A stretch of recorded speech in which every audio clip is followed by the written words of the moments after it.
Pleasant morning to you all, children. Chandani Views welcomes you all for the online class. Class 3rd Standard. Subject is Science. Lesson number 2. And the topic is Animals and Plants Difference. That is, we are going to see some of the difference between the animals and the plants. Hi, children. Do you know my name? Yes, my name is Cow. How are you all? Hope you are fine with your good health. Today I am going to tell about the difference between the animals and the plants. Now I am going to search my food. I am crossing the road carefully. Every day when I am crossing the road, I used to see the Chandani views.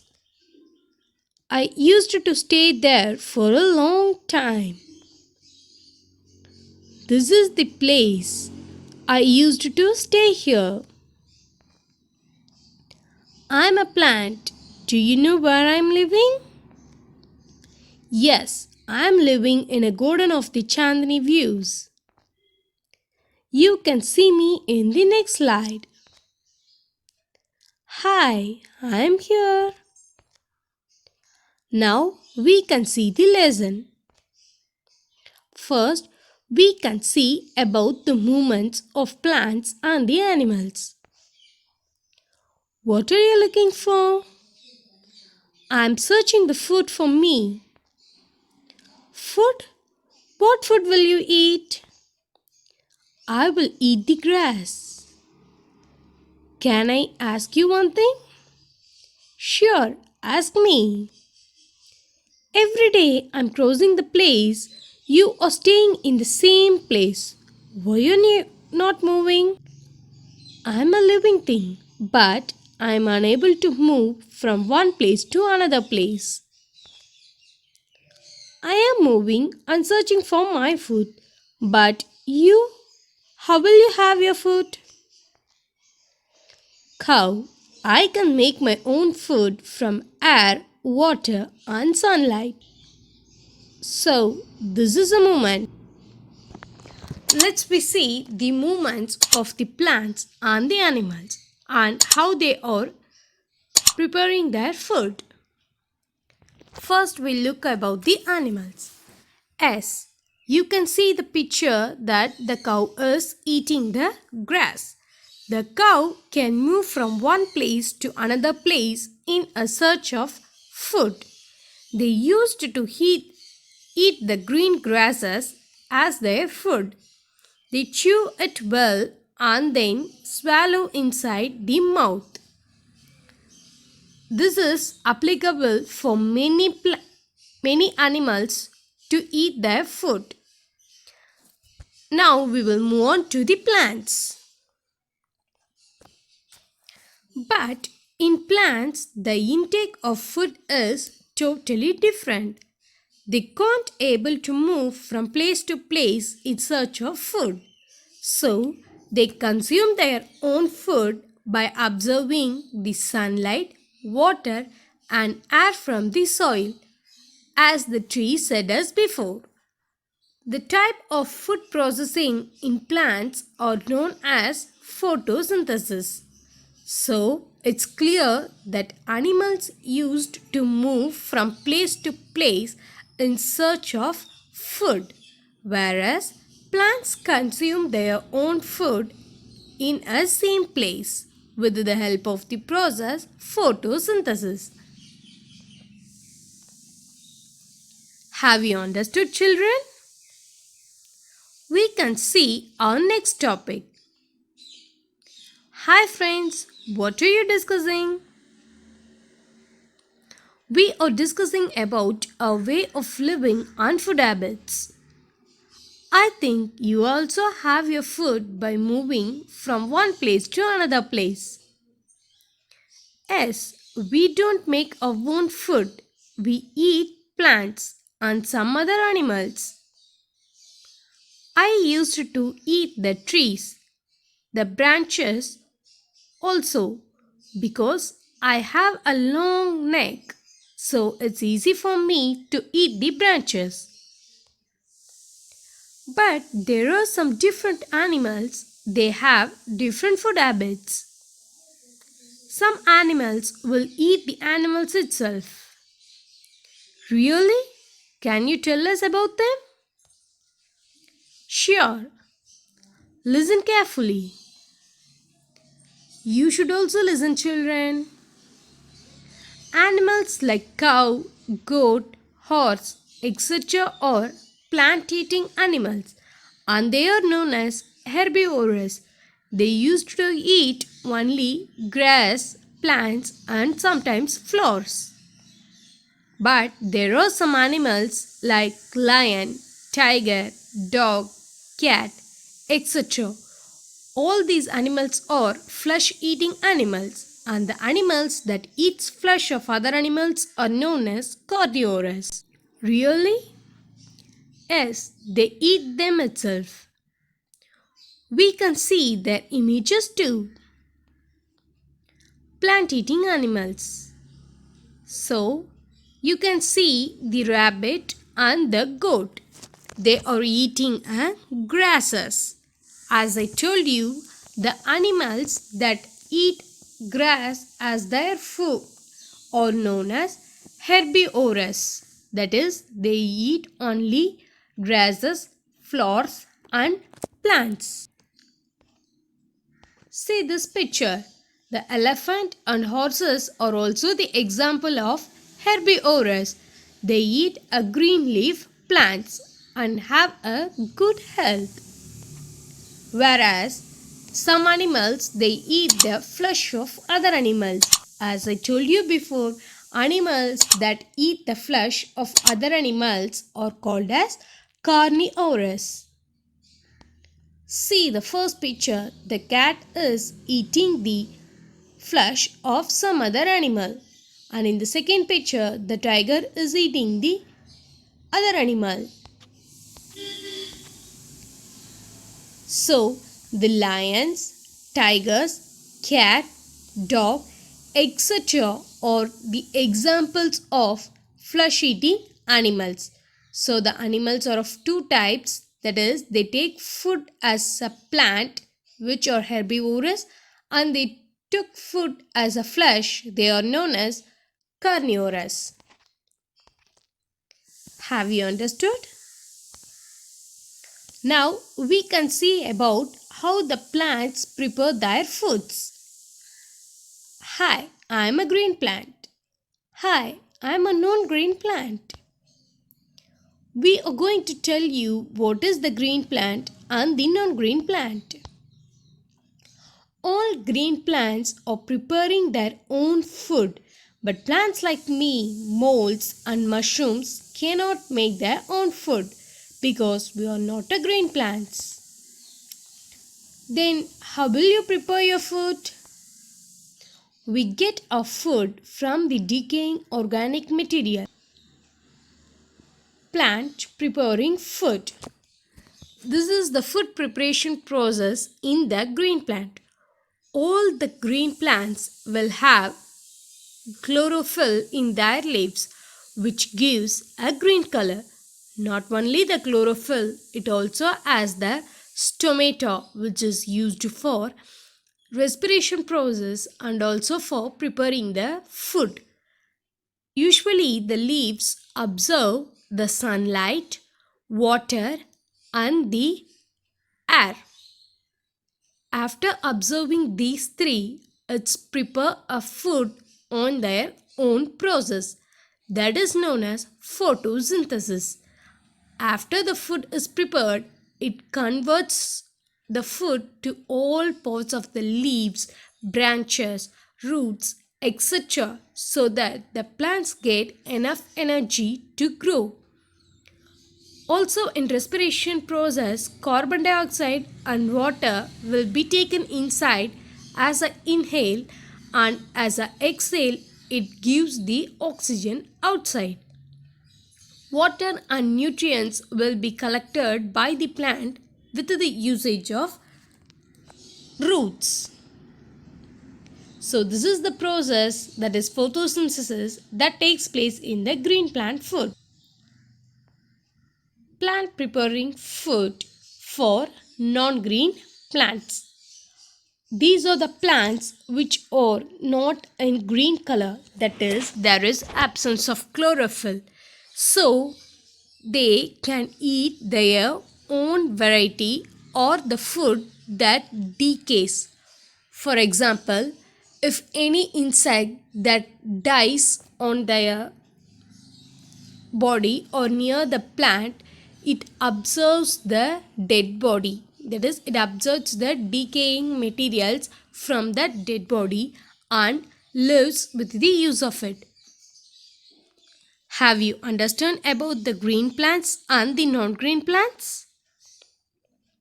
Now we can see about the breathing habits. How beautiful the butterflies are. Hey butterfly, where are you going? We are going to have a food, so we are moving from one place to another. But do you know how we are breathing? I don't know, but I'm breathing through tiny pores on the leaves called stomata. Now tell me, how are you breathing? Insects like cockroaches, grasshoppers, and flies like me are having breathing tubes in our body to breathe. Now see them how these insects are breathing in a brief manner. Insects breathing. So grasshopper, butterfly and cockroaches are some of the insects which breathe with the help of the tubes that present in the body. Butterflies and some insects, they won't have lungs to breathe. But we the human beings and all the animals have the lungs for breathing.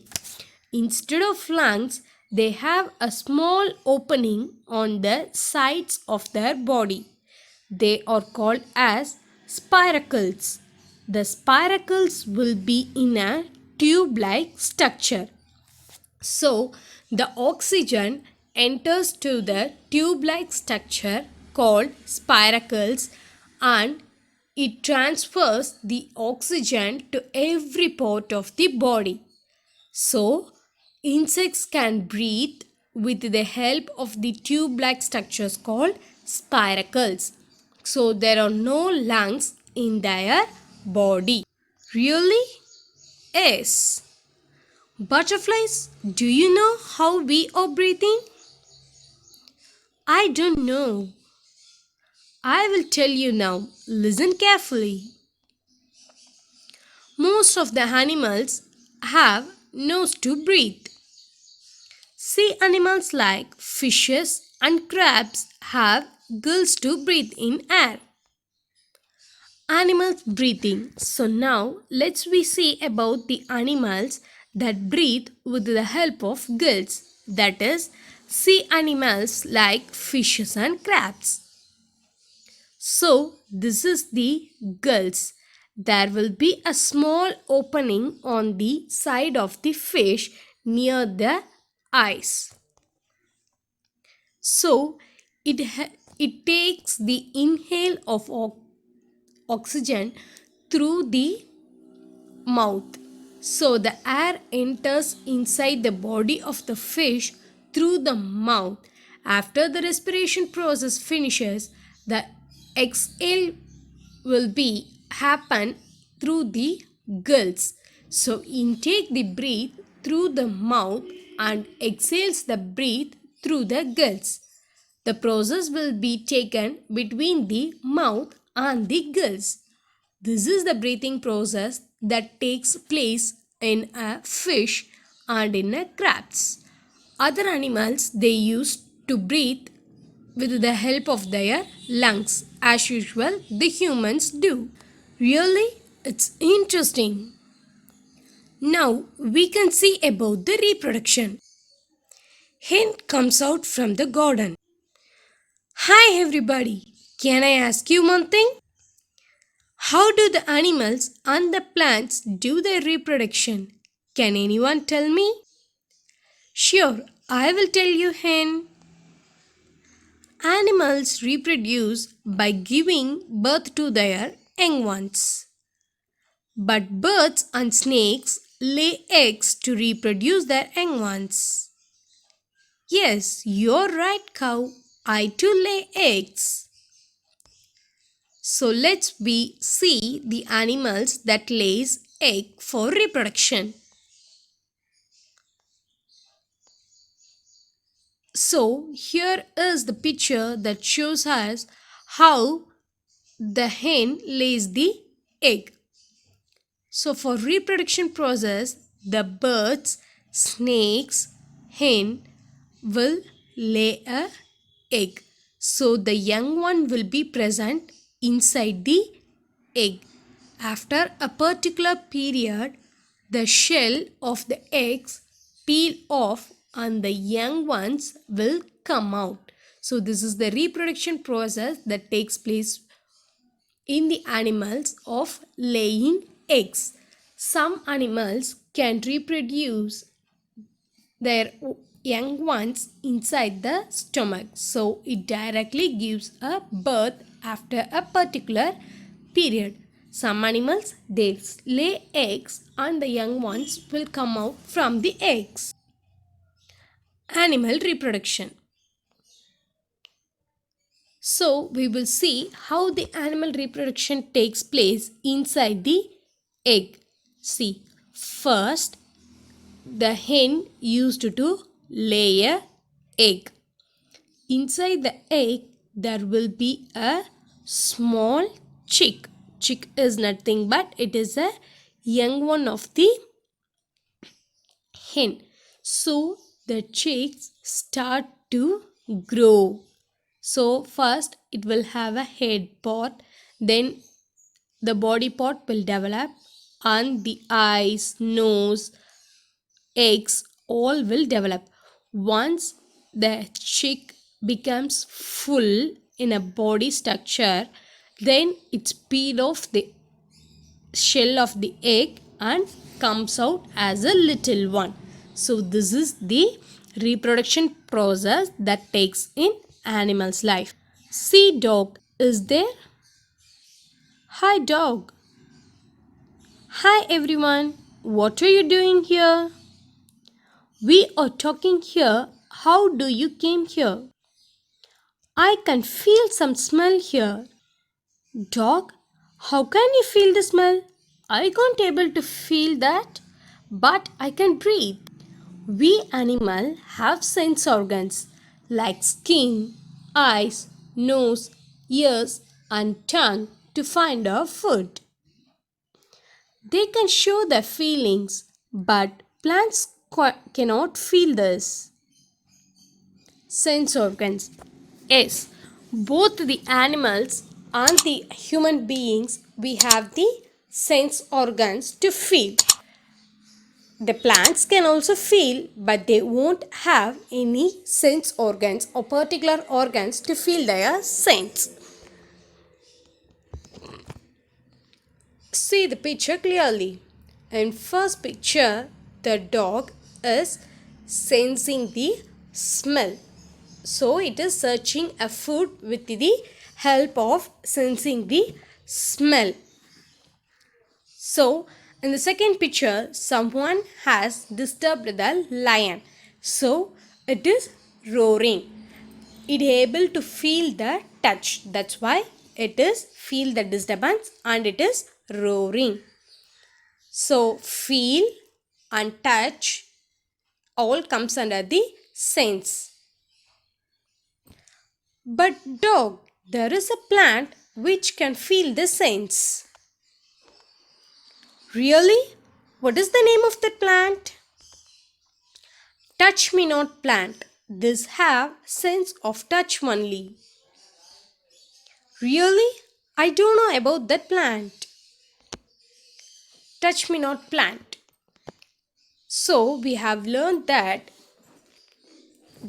plants cannot sense, but there is one plant named touch me not plant.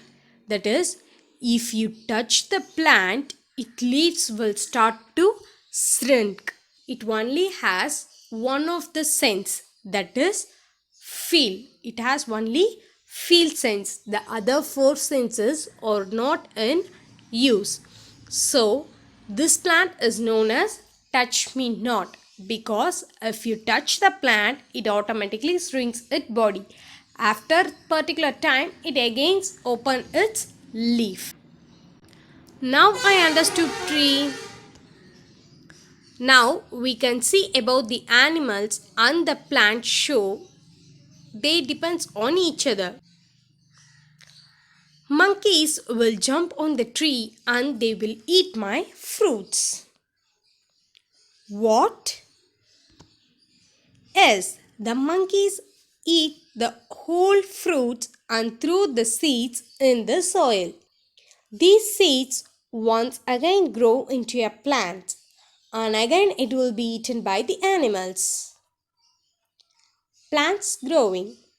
So we have seen the reproduction of animals, that is of two types. It can produce on its own and it can lay a egg. In plants, the plants can reproduce themselves but with the help of the animals.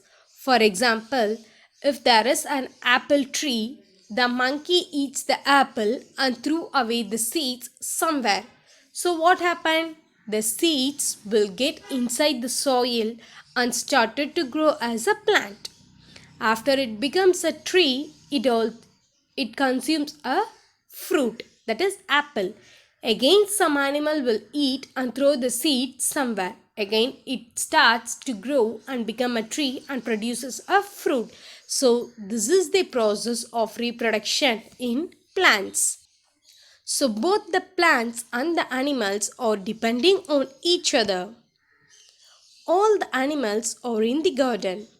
We are depend on each other. The plants depend on the animals and the animals depends on the plants. So we have discussed about the animals and the plants difference today. Have you understood, children? Do you have any doubts? So what we have learned in this class today? Movement, reproduction of difference between the plants and the animals. So plants depends on the animals and the animals depends on the plants. In a vice versa. So without plant, the animal can't live, and without animals, the plants can't grow. See you again in the next class. Bye. Take care. Thank you, children. I hope you all have understood the topics that we seen in the slides today's section. I hope you have really enjoyed and learned a lot. So get ready for the next class with the same enthusiastic. Bye everyone. See you in the next class. Take care.